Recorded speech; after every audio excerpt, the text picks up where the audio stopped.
दादा नमस्कार. मी खैरेवाडी कानूर मेसाई जिल्हा पुणे इथून आम्ही जवळजवळ 250 किलोमीटर आलेलो आहोत. सकाळी पहाटे 4 वाजता निघलो होतो. खास आंदोलनासाठी आलो. आज शेतकरी माझ्याकडे माझा सातबारा आहे.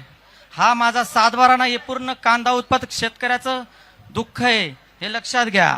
माझ्या सातबाऱ्यावर 77,000 रुपये कर्ज आहे. मी 7 रुपयांनी कांदा विकलाय. मी हे कर्ज 10 वर्ष सुद्धा फेडू शकत नाही, अशी परिस्थिती आहे. आज शेतात ढेकळं सुद्धा फुटली नाही, अजिबात पाऊस नाही. दादा मंचरला सभेत आले त्यावेळेस मी दादांना भेटलो होतो. दादा बोलले विठ्ठल पगेन, विठ्ठल पगेन. दादा बोलले मी आज विठ्ठलाच्या दारासमोर उभा आहे. दादा आज विधानसभेत आपल्यासाठी लढताय, टीव्हीवर बोलतायत. मधल्या काळात आमदारकीसाठी काही नेत्यांनी भूमिका सोडली, पण दादा कायम आपल्यासाठी बांधावर उभे आहेत. दादांना त्यामुळे प्रत्येक शेतकऱ्याचा दादांवर ठाम विश्वास आहे. प्रत्येक शेतकरी हा दादांबरोबर आहे. मी आज हे माझा सातबारा, हे पूर्ण कांदा उत्पादक शेतकऱ्याचं जे दुःख आहे हे दादांच्या खांद्यावर देणार आहे. आणि आज दादा हे आमचे विठ्ठल आहेत, ही भूमिका आमची तयार झालेली आहे. वारीच्या अगोदर दादा वारीच्या अगोदर आम्हाला चांगली बातमी मिळाली पाहिजे.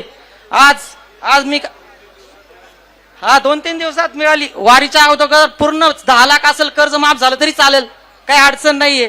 कारण माझं 70,000 आहे. 7 लाखाचा शेतकरी सुद्धा वंचित आहे अजून.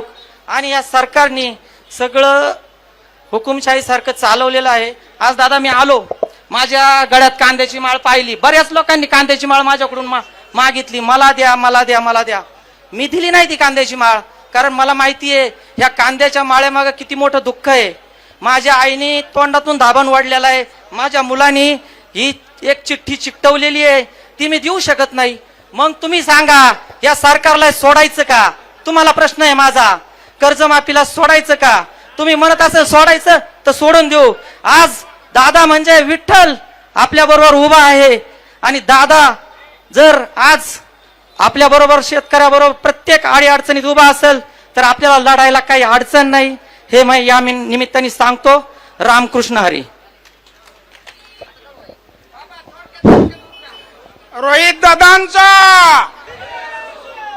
दादांचा शेतकरी बंधूला सगळ्याला माझी नम्र विनंती आहे, लक्षात ठेवा बादराव, आतापर्यंत जे काय घडलं आपल्या हातूनच घडलं. या दुसरी गोष्ट सांगण्याची काय आवश्यकता नाही.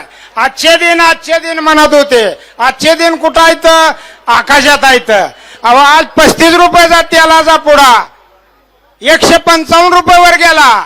250 रुपयाचा 300 रुपयाचा गॅस 3000 वर गेला. साखरेचा शेंगदाण्याचा विश्वपच बघलेला गेला. ही तर जाऊ द्या, पण लाडक्या बहिणीला 1500 रुपये देतात. मोदी सरकार 2000 रुपये सरकारला देतंय कुठनं लागा? लक्षात ठेवा नीट. दादा मी सांगतोय लक्षात ठेवा, मुरीतनं देतंय दरवाजातनं नेतंय. लक्षात ठेवा, खरी परिस्थिती डोळ्यात तेल टाकतंय. अरे एवढं मोठं शेतकऱ्याचं कर्ज माफ करायला आज रोहित दादाला पांडुरंगाच्या नगरात शेतकऱ्याच्या प्रश्नासाठी उपोषण करावं लागतंय. पण लक्षात ठेवा लागा बादराव, एकाच शेतकऱ्याचं नाही तर भारताच्या सर्वत्र शेतकऱ्याचं कर्ज माफ करणारा माझा वाघ चंद्ररावजी पवार साहेब कृषी मंत्री झाले. न कुठली अट घालता एका रात्रीत जबाब गेला आणि 3 दिवसात कोरा उतारा माझ्या काकाने दिला. अहो काय कमी आहे रोहित दादाला? काय कमी आहे पवार साहेबांच्या घराण्याला? सगळं पोटापुरतं आहे त्यांच्या. पण आपल्या शेतकऱ्यासाठी, शेतकऱ्याच्या लेकरासाठी एवढा कवळाळा करतात. तर आपण शेतकऱ्याची सगळी जेवढी लोक आहेत शेतकरी बांधव ह्यांनी पवार साहेबांच्या पाठीमाग अंतकरणापासून उभं राहावं. आणि बारामतीच्या पवार साहेबांच्या घराण्याशिवाय शेतकऱ्याचा विचार कुणीही करू शकत नाही. एवढं बोलतो, माझे 2 शब्द संपवतो. जय हिंद, जय महाराष्ट्र, जय पवार साहेब. आज आपल्यामध्ये कर्जत जामखेडचे आमदार, आपले युवा नेते आदरणीय रोहितदादा पवार आपल्या शेतकऱ्यांसाठी आपल्या पंढरपूरच्या नगरीत येऊन आंदोलन उपोषण करत आहेत. आपण सर्वांनी शेतकऱ्यांना सोलापूर जिल्ह्याला हा अभिमानाचा क्षण आहे, कारण आपला सोलापूर जिल्हा हा संघर्षाची भूमी आहे आणि संघर्षाच्या भूमीतून स्वाभिमान टिकवायचा असेल तर त्याचं उत्तम उदाहरण अख्ख्या महाराष्ट्रात सोलापूर जिल्हा आहे. कारण आपण पाहिलं तर शेतकऱ्यांना कर्जमाफी जाहीर केली. पुण्यश्लोक अहिल्यादेवी होळकर कर्जमाफी योजना सरकारने जाहीर केली, पण ही कर्जमाफी सरसगट कर्जमाफी न करता त्यात एवढ्या जाचकाठी निर्माण केलेत की ती कर्ज वसुली आहे का कर्जमाफी आहे हेही आपल्याला समजत नाही. शेतकऱ्यांना कर्जमाफी ही सरसगट झाली पाहिजे. कोणत्याही नियमांचं कोणत्याही अटी यामध्ये आल्या नाहीत पाहिजे. कारण शेतकऱ्यांची कर्जमाफी करताना अटी शर्ती घालायचं काहीच कारण नाही. कारण कर्जमाफी आपण फक्त 2 लाखापर्यंत करतोय, तर शेतकरी आपण पाहतो शेतकऱ्यांच्या कोणत्याही फळांना, भाज्यांना, उत्पादनांना भाव नाही. पेट्रोल, डिझेल सर्वांच्या किमती खूप महागाई वाढत आहे. हे सर्व पाहता शेतकऱ्यांना शेती ही परवडणारी गोष्टच नाही. भारत हा देश कृषीप्रधान देश म्हणून ओळखला जातो. तर या कृषीप्रधान देशात जर आपल्या शेतकऱ्याची ही अवस्था असेल तर हे विचार करण्यासारखी गोष्ट आहे. सरकारला याचं काही देणं घेणं नाही. आपण रस्त्यावर उतरलं पाहिजे. जसे आज आपण पाहतोय की सरकारच्या विरोधात प्रत्येक गोष्टीत शेतकऱ्यांच्या बाजूने किंवा प्रत्येक गोष्टीत सर्वांच्या बाजूने जिथं जिथं अन्याय होतोय तिथं आपले आमदार रोहितदादा खंबीरपणे उभा राहत आहेत आणि सर्वांना पाठिंबा देत आहेत. आदरणीय रोहितदादांनी हे शेतकऱ्यांचं आंदोलन करून आदरणीय पवार साहेबांची आठवण करून दिली.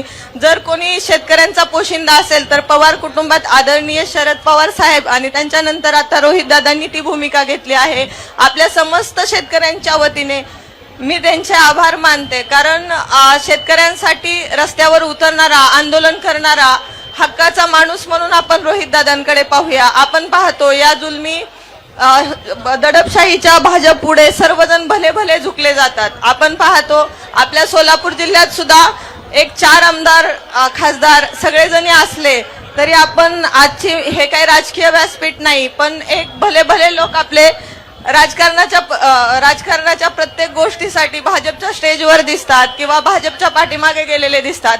आपली भूमिका स्टँडपणे मांडण्याचा किंवा लोकांसाठी रस्त्यावर उभा राहण्याचं सामर्थ्य दाखवत नाहीत. प्रत्येक गोष्टीत कारण काही असो, जेव्हा आपल्याला खरंच शेतकऱ्यांसाठी लढायचं असेल आणि भाजपला विरोध करायचा असेल, त्यांच्या हुकुमशाही पद्धतीला विरोध करायचा असेल तर आपण कोणतीही तडजोड न करता मला वाटतं की निष्ठेने पवार साहेबांबरोबर, पक्षाबरोबर किंवा आपल्या नेत्यांबरोबर, शेतकऱ्यांबरोबर ज्या जनतेने आपल्याला ह्या सरकारचा विरोध करण्यासाठी निवडून दिलं त्याचा मान आपल्या सर्व लोकप्रतिनिधींनी ठेवायला पाहिजे आणि आपल्या शेतकऱ्यांच्या किंवा जनतेच्या पाठीशी उभं राहिलं पाहिजे.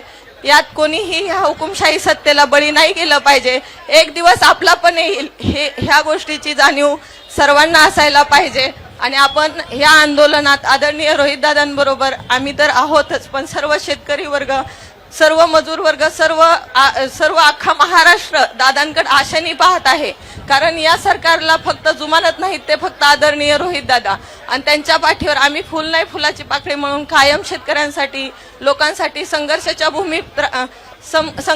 भूमिकेत राहू. आम्ही कधीही कोणत्या शासनाला बळी पडणार नाही आणि शेतकऱ्यांच्या मागे खंबीरपणे उभे राहू.